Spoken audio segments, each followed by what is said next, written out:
Item ಯಾವುದೇ ಇರಲಿ try ಮಾಡಿ ಆಚಿ ಚಿಕನ್ ಮಸಾಲಾ. ಬೆಂಗಳೂರು ಇದೊಂದು ಬ್ಯೂಟಿಫುಲ್ ಕಂಟೆಂಟ್. ನೀವೆಲ್ಲರೂ ನೋಡಿದ್ದೀರಾ. ಐ ಹೋಪ್ ನಿಮ್ಮೆಲ್ರಿಗೂ ಟ್ರೈಲರ್ ಇಷ್ಟ ಆಗಿದೆ ಅಂತ. ಕಂಟೆಂಟ್ ಅಲ್ಲಿ ನೀವು ನೋಡ್ದಂಗೆ ಟ್ರೈಲರ್ ಅಲ್ಲಿ ಒಂದು ಸಸ್ಪೆನ್ಸ್ ಥ್ರಿಲ್ಲರ್ ಜೊತೆ ಒಂದು ಬ್ಯೂಟಿಫುಲ್ ಲವ್ ಸ್ಟೋರಿ ಕೂಡ ಇದೆ. ಬೆಂಗಳೂರಿನ ಹೆಸರು ಹೇಳಿದಾಗೆ ಬೆಂಗಳೂರಲ್ಲಿ ಅಷ್ಟೇ ಅಲ್ಲ, ಮೇಜರ್ ಸಿಟೀಸ್ ಅಲ್ಲಿ ಸ್ಪೆಷಲಿ ಇವಾಗಿನ ಯೂತ್ಸ್ಗೆ ಅಥವಾ ಯಂಗ್ಸ್ಟರ್ಸ್ಗಳಿಗೆ ಒಂದು ಅವೇರ್ನೆಸ್, ಒಂದು ಬ್ಯೂಟಿಫುಲ್ ಮೆಸೇಜ್ ಕೂಡ ಇದೆ.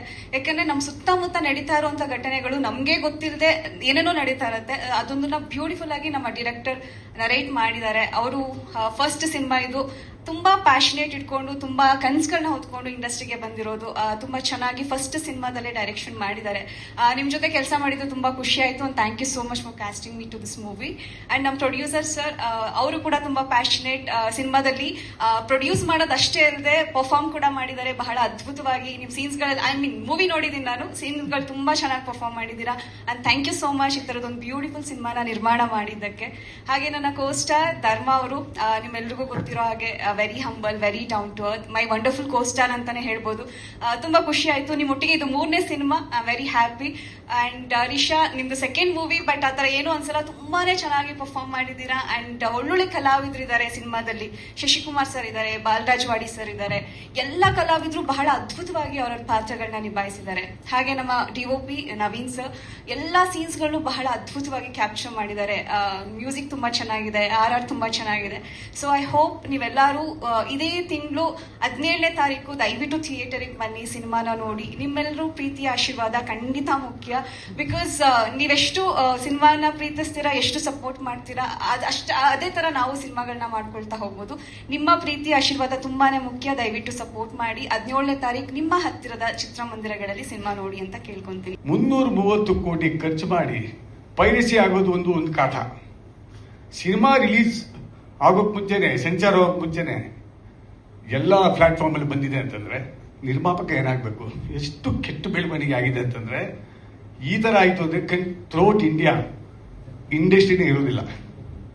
It's very dangerous. ಇದು ಖಂಡಿತವಾಗಿ ನಾನು ಖಂಡಿಸ್ತೀನಿ, ಇಡೀ ಇಂಡಸ್ಟ್ರಿನೇ ಖಂಡಿಸ್ತಾ ಇದೆ. ಇದು ಆಗಲೇಬಾರ್ದು.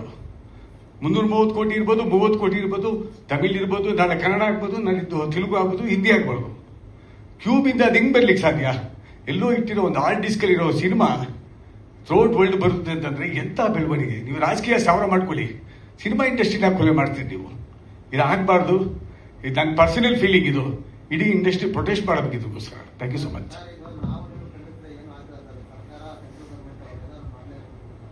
ಸರ್, ಖಂಡಿತ ಸರ್ಕಾರ, central government act, copyright act ಎಲ್ಲ ಬಹಳ ಸ್ಟ್ರಾಂಗ್ ಆಗಿದೆ.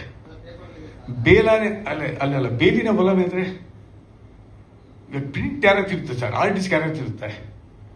ಇಲ್ಲ ನಿರ್ಮಾಪಕರ ಹತ್ರ ಇರಬೇಕು, ಇಲ್ಲ ನಿರ್ದೇಶಕರ ಹತ್ರ ಇರಬೇಕು, ಎಡಿಟಿಂಗ್ ರೂಮಲ್ಲಿ ಇರಬೇಕು, ಇಲ್ಲ ಕ್ಯೂಬ್ ಅವ್ರ ಹತ್ರ ಇರಬೇಕು. ಎಲ್ಲಿಂದ ಹೋಗುತ್ತೆ ಸಿನಿಮಾ? ಯಾರು ಕೊಟ್ರು? ಹಿಂಗ ಆಗ್ಬಿಡ್ತು ಅಂದ್ರೆ ನಿರ್ಮಾಪಕ ಏನಾಗಬೇಕು? ಅದೇ ಗೊತ್ತಿಲ್ವಲ್ಲ sir.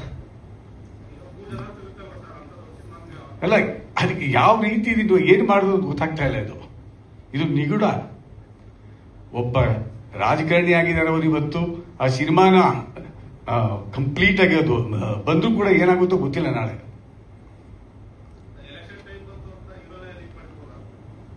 Anything is possible sir, but ಆಗ್ಬಾರ್ದು. ಐ ಡೋಂಟ್ ನೋ, ನಾನು ಎಲೆಕ್ಷನ್ಗೆ ಇದಕ್ಕೂ ನಾನು ತಗೊಂಡ್ಬರ್ತಾ ಇಲ್ಲ. ಬಟ್ ಇದು ಏನಾಗಿದೆಯೋ ಇದು ಮಾತ್ರ ಆಗಲೇಬಾರ್ದು ಇಂಡಸ್ಟ್ರಿನಲ್ಲಿ. It's very dangerous. ಬಹಳ ಕೆಟ್ಟು ಮೂವ್ ಮಾಡಿದ್ದಾರೆ. ಇದು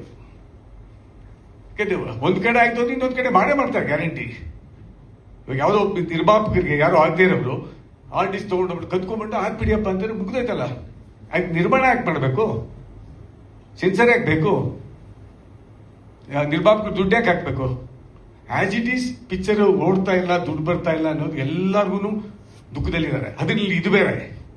it's a very bad move. ಇದು ಆಗಲೇಬಾರ್ದು. Thank you so much.